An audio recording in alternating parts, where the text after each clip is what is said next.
యెహోవా దయాళుడు, ఆయనకు కృతజ్ఞతాస్తుతులు చెల్లించుడి. ఆయన కృప నిత్యముండును. యెహోవా పరాక్రమ కార్యములను ఎవడు వర్ణింపగలడు? ఆయన కీర్తి అంతటిని ఎవడు ప్రకటింపగలడు? న్యాయం అనుసరించువారు ఎల్లవేళలా నీతిని అనుసరించి నడుచుకుని వారు ధన్యులు. యెహోవా, నీవు ఏర్పరచుకున్న వారి క్షేమము నేను చూచుచు, నీ జనులకు కలుగు సంతోషమును బట్టి నేను సంతోషించుచు, నీ స్వాస్థ్యమైన వారితో కూడి కొనియాడునట్లు నీ ప్రజల యందు నీకున్న దయ చొప్పున నన్ను జ్ఞాపకమునకు తెచ్చుకును. నాకు దర్శనం ఇచ్చి నన్ను రక్షింపుము. మా పితరుల వలనే మేము పాపము చేసితిమి, దోషములు కట్టుకొని భక్తిహీనులమైతిమి. ఐగుప్తులో మా పితరులు నీ అద్భుతములను గ్రహింపకయుండిరి, నీ కృపా బాహుళ్యమును జ్ఞాపకమునకు తెచ్చుకొనకయుండిరి. సముద్రమునొద్ద, ఎర్ర సముద్రమునొద్ద వారు తిరుగుబాటు చేసిరి.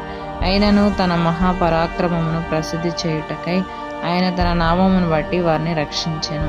ఆయన ఎర్ర సముద్రమును గద్దింపగా అది ఆరిపోయెను. మైదానము మీద నడుచునట్లు వారిని అగాధ జలములలో నడిపించెను. వారి పగవారి చేతిలో నుండి వారిని రక్షించెను. శత్రువుల చేతిలో నుండి వారిని విమోచించెను. నీళ్లు వారి శత్రువులను ముంచివేసెను. వారిలో ఒక్కడైనను మిగిలి ఉండలేదు. అప్పుడు వారు ఆయన మాటలు నమ్మిరి, ఆయన కీర్తి గానము చేసిరి. అయినను వారు ఆయన కార్యములను వెంటనే మర్చిపోయిరి, ఆయన ఆలోచన కొరకు కనిపెట్టుకొనకపోయిరి. అరణ్యములో వారు బహుగా ఆశించిరి, ఎడారిలో దేవుని శోధించిరి. వారు కోరినది ఆయన వారికిచ్చెను, అయినను వారి ప్రాణమునకు ఆయన క్షీణత కలుగజేసెను. వారు తమ దండుపాళెములో మోషే యందును యెహోవాకు ప్రతిష్ఠుడైన అహరోనునందును అసూయపడిరి. భూమి నెరవేర్చి దాతానును మృంగెను, అది అభిరాము గుంపును కప్పివేసెను. వారి సంగములో అగ్ని రగిలెను, దాని మంట భక్తిహీనులను కాల్చివేసెను. హోరేబులో వారు దూడను చేయించుకొనిరి, పోతపోసిన విగ్రహమునకు నమస్కారము చేసిరి. తమ మహిమాస్పదమును గడ్డిమేయు ఎద్దు రూపమునకు మార్చిరి. ఐగుప్తులో గొప్ప కార్యములను, హాము దేశములో ఆశ్చర్య కార్యములను, ఎర్ర సముద్రమునొద్ద భయము పుట్టించు క్రియలను చేసిన తమ రక్షకుడైన దేవుని మర్చిపోయిరి. అప్పుడు ఆయన, నేను వారిని నశింపజేసేదను. అయితే ఆయన వారిని నశింపజేయకుండానట్లు ఆయన కోపము చల్లార్చుటకై ఆయన ఏర్పరచుకున్న మోషే ఆయన సన్నిధిని నిలిచి అడ్డుపడెను. వారు రమ్యమైన దేశమును నిరాకరించిరి, ఆయన మాట నమ్మకపోయిరి.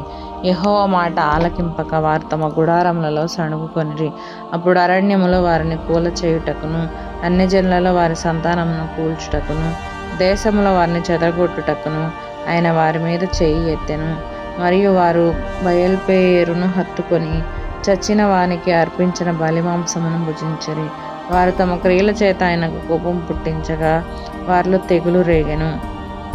ఫినెహాసు లేచి పరిహారము చేయగా ఆ తెగులు ఆగిపోయెను. నిత్యము తరములన్నిటను అతనికి ఆ పని నీతిగా ఎంచబడెను. మొరీబా జలము యొద్ద వారు ఆయనకు కోపం పుట్టించిరి. కావున వారి మూలముగా మోషేకు బాధ కలిగెను. ఎట్లనగా వారు అతని ఆత్మ మీద తిరుగుబాటు చేయగా అతడు తన పెదవులతో కాని మాట పలికెను. యెహోవా వారికి ఆజ్ఞాపించినట్లు వారు అన్ని జనులను నాశనము చేయకపోయిరి. అన్ని జనులతో సహవాసము చేసి వారి క్రియలు నేర్చుకొనిరి. వారి విగ్రహమునకు పూజ చేసిరి, అవి వారికి ఉరి ఆయెను. మరియు వారు తమ కుమారులను తమ కుమార్తెలను దహ్యములకు బలిగా అర్పించిరి. నిరపరాధ రక్తము అనగా తమ కుమారుల రక్తము, తమ కుమార్తెల రక్తము ఒలికించిరి. కానాను దేశపు వారి బొమ్మలకు వారిని బలిగా అర్పించిరి. ఆ రక్తం వలన దేశము అపవిత్రమాయెను. తమ క్రియల వలన వారు అపవిత్రులైరి, తమ నడవడిలో వ్యభిచరించిన వారైరి. కావున యెహోవా కోపము ఆయన ప్రజల మీద రగులుకొనెను.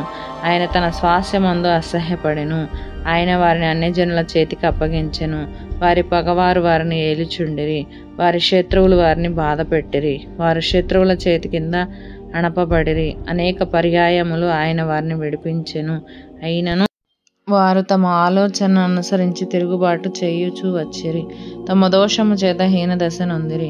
అయినను వారి రోదనము తనకు వినబడగా వారికి కలిగిన శ్రమను ఆయన చూచెను. వారిని తలంచుకొని ఆయన తన నిబంధనను జ్ఞాపకం చేసుకొనెను.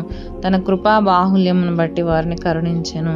వారిని చేరుకొని పోయిన వారికందరికిని వారి ఎడల కనికరం పుట్టించెను. యెహోవా మా దేవా, మమ్మను రక్షింపుము. మేము నీ పరిశుద్ధ నామమునకు కృతజ్ఞతాస్తుతులు చెల్లించినట్లును, నిన్ను స్తుతించుచు మేము అతిశయించినట్లును అన్ని జనులలో నుండి మమ్మను పోగు చేయుము. ఇశ్రాయేలు దేవుడైన యెహోవా యుగములన్నిటను స్తుతి నొందునుగాక. ప్రజలందరూ ఆమేన్ అందురుగాక. యెహోవాను స్తుతించుడి. ఆమేన్.